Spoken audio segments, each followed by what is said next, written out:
Welcome to the 204th episode of the Reading and Writing Podcast. I'm your host, Jeff Rutherford. Stay tuned for my interview with Edward Ashton, author of the speculative thriller 3 Days in April. Stay tuned for the interview. This episode of the Reading and Writing Podcast is sponsored by Guido Hinkle, the author of the Jason Dark series. You can find more at jasondarkseries.com. Where fog shrouds the streets of Victorian England, where evil lurks behind street corners and nightmares dance in the souls of men, the fabric of reality is threatened in these action-packed, supernatural mystery adventures. Descended from an ancestral line of ghost hunters, Jason Dark, an occult detective facing the horrors, the demons, the vampires, the were-creatures, and every other diabolical monster imaginable on behalf of a more civilized world. Risking his own life, sanity, and soul, Jason Dark and his companions face unmentionable terror, perhaps even the devil himself. Join the ghost hunter in his arcane and ethereal exploits, unless, of course, you're afraid of the dark. For more info, check out jasondarkseries.com.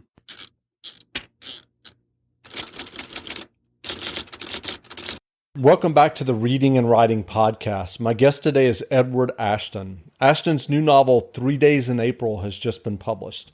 Ed, welcome to the podcast. Thank you.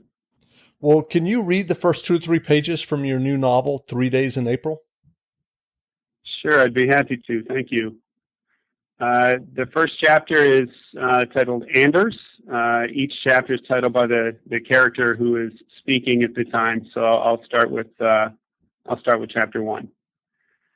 I'm turning away from the bar, drink in hand, when I feel a glass bump against my chest. I look down to see a girl with her mouth hanging open, a bright blue stain spreading down her white silk shirt.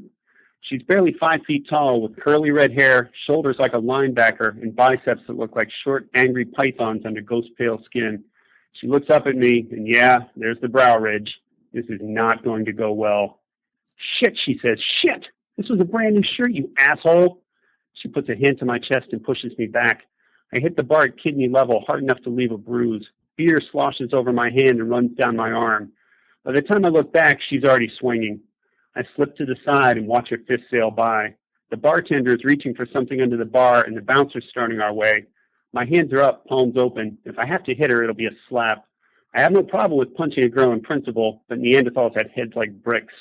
She looks me in the eye. I can see the wheels turning. That wasn't as fast as I can move, but it was fast enough to make an impression. She straightens up and drops her fists. I'm Terry, she says. Buy me a drink and call it even? So let me guess, I say. Dad wanted a football star? Terry leans her elbows on the table and takes a surprisingly dainty sip from her drink. She called it Parrot, but it looks and smells like blue Drano. Something like that, yeah. Didn't have the money for a real engineer, though. They even botched the gender, obviously.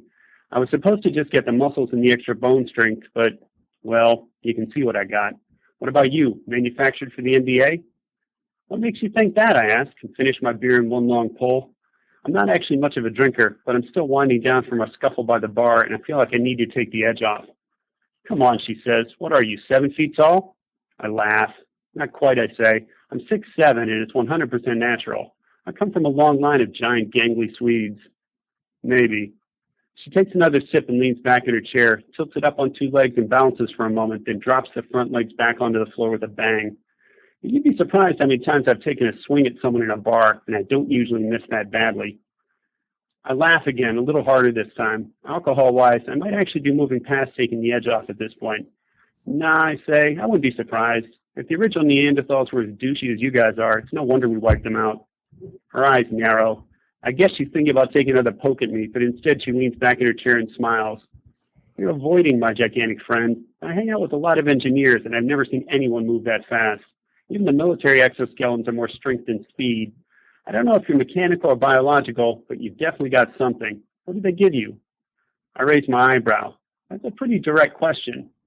I'm a Neanderthal. We're douchey, but direct. Great. So if someone listening hasn't heard about 3 Days in April yet, how would you describe your novel? 3 Days in April is a near future thriller. It's really how it's pitched. I actually think of it more as a dark comedy, to be perfectly honest. It's really built around a tragedy that occurs in Hagerstown, Maryland, that causes a mass number of casualties, and the way that society reacts to that in the context of the fact that genetic engineering and mechanical augmentation of humans has really taken hold over the past 20 to 30 years, and fissures have developed in society between the sort of elite who have been able to take advantage of these technologies and the masses who really have not. And when this tragedy occurs, both sides blame the other, and things spiral towards violence in a very quick way. And do you remember the original idea or impetus for writing 3 Days in April? Absolutely. I'm a cancer researcher by trade, and my lab was actually working on a therapeutic technique that was really innovative, turned out to be pretty effective. But as I was doing background research for some of the experiments that we were doing, I realized that with some tweaking and little imagination, the technique that we were using could actually be put to much worse ends. And that was really the germ for the idea of the story. And given your day job, as you just explained, I'm curious, in terms of the research for the novel and also just your basic knowledge, given what you do every day. Obviously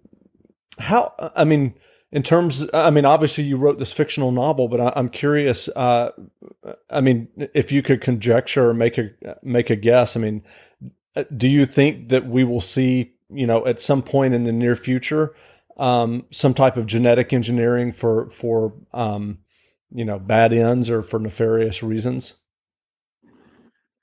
Well, that's one of the first questions that I'm asked about this book is, well, how speculative is this really? And the answer I give is not as much as you'd probably like. There's nothing in this book that I would not bet a week's pay will be a reality within the next 30 to 40 years. Everything here is a direct and not particularly difficult extrapolation from technology that currently exists. A lot of the stuff in here, for instance, aside from the genetic engineering piece, I talk a lot about surveillance technology and the sort of growth of a really omnipresent surveillance state. I hate to break it to you, we're already there. Mm-hmm. I worked for national intelligence for 6 years, and even at that time, we were able to tap every cell phone in the world. That's the reality. That's where we are at this point, and it's not going to get better. It's going to get worse. Interesting. And I'm curious about your own background in terms of writing fiction, because as you said, you're a cancer researcher during the day. How did you become interested in writing fiction, or has that always been there in addition to your, more traditional science of your day job? Well, that's always been there. I actually wrote my first novel when I was 12 years old. It was written in longhand in pencil on loose leaf notebook paper. It was 200 pages long. My father's the only one who ever read it. He told me it was hackneyed and derivative, and I should probably work a little harder. So I've tried to do that. I haven't gotten his review back on 3 Days in April yet, but I'm hoping it's a little more positive. But actually, when I was in college, I double majored in engineering and writing, which is, not an easy schedule to fit together. I can tell you this. But I've always had one foot in both camps. I published short stories for my entire life. I sold my first story when I was 19. I've been publishing ever since. This is my first full-length novel, but this is certainly not my first foray into publishing. Sure. You just mentioned a novel that you wrote at the age of 12, which your father gave you that feedback on. Have there been other, for the lack of a better word, trunk novels along the way before you were able to find a publisher for 3 Days in April? Not really. So when I was in college, I received a contract from the Loyola Council for the Arts, which supported me over the course of the summer to write a novella, which was about 30,000 words. that was the closest I came before this to writing a full length novel. 3 Days in April is closer to about 85,000. So in between there, I've done a lot of short fiction, but this was really my first attempt at a full length novel. Sure. And are you working on another novel now? What are you working on? I am actually. I'm continuing to work on my short fiction, of course. I try to put out a short story about every month or so. I've got a couple that are in the pipeline right now. One that's coming out with Daily Science Fiction probably in the next few weeks that I'm pretty proud of. It's called Listen. I also have another novel which is about 50,000 words in at this point. So I'm hoping to complete that before the end of the year, at least in terms of a first draft. Sure. And what's your process? What's your writing process like for short fiction? Do you have like a list of ideas that you turn to when it's time to write a new one? Do you? I'm just curious about your process. I know sort of most writers range somewhere from being very detailed plotters to being sort of seat of the pants. I definitely tend more towards the seat of the pants end of the spectrum. When I start to work on in particular a short story, I usually start with either one small scene or one image that's stuck in my head.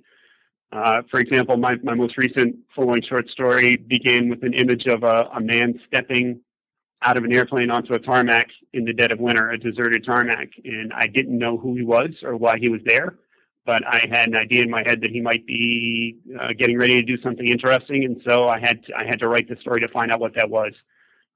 That's really how I usually process. I'm sure there's a lot of thinking that goes into it in my subconscious, but I don't plan things out ahead of time. I don't do a lot of plotting ahead of time, and I didn't with 3 Days in April either. I began actually again with that sort of germ of an idea, and I knew what the climactic scene was going to be. Everything else, I really sort of planned out as I went. Sure. So given your success to date with your short fiction and now with your first novel, 3 Days in April, what writing advice would you offer for listeners who may be working on their own short stories or novels? The standard advice always applies. If you want to be a writer, you have to write. You have to write and you have to read. Even when I'm not working on a story or working on a book, I try to write between 500 and 1,000 words a day. Whether it's blog posts or essays, it's just like if you intend to be a marathoner, and writing a book is no different in many ways than running a marathon. You have to keep in continuous shape. You have to keep your chops sharp, and reading is a huge part of that as well. If you're not sort of consuming at least 2 or 3 books a month, you're probably not going to be recharging the batteries with fresh ideas and fresh approaches. Gotcha. So are there writers or books that have inspired you along the way that you would recommend? There are a number of writers that I really admire, obviously, and there are some who I really admire their work, but I would not try to emulate their careers. There are some who I admire their work, and I also think that their careers would be a sort of a good model for what I would like to achieve. Along those lines, someone like David Brin, who made a career as a working scientist and also produced great books. I think that's the sort of model I'd like to follow. Werner Vinge is another person who falls along those lines. If you look at people who really made a living at writing, which I don't necessarily see myself ever doing. I don't see myself ever walking away from the science piece. I've always been a huge admirer of Kurt Vonnegut. I've read everything that he ever wrote, including his essays, and I've really never seen him write a bad word. Big fan of Ernest Hemingway. I'm a big fan of Bill Bryson. I think my interests are pretty eclectic in that way. Sure. Well, can you let the listeners know of like your last several published short stories and where they could find those either in print or online? Sure. I've had a couple of pieces in Daily Science Fiction. If you go to dailysciencefiction.com and search on my name, those will pop up. I publish a lot of pieces with a magazine called Everyday Fiction. I had an episode on Escape Pod, which is a science fiction podcast, which I was really proud of. It's one of my favorite stories. It's called The Sky is Blue and Bright and Filled with Stars. It was their episode 465. If you want a sort of a comprehensive list of my work and what's available on the web, my website is edward-ashton at squarespace.com. So if you take a peek there, I've got links to everything that I've written recently. Great. And I'll have a link to that in the show notes as well. Well, again, we've been speaking with Edward Ashton, author of 3 Days in April. So go grab a copy today. And Ed, thanks for doing this interview. Thank you very much.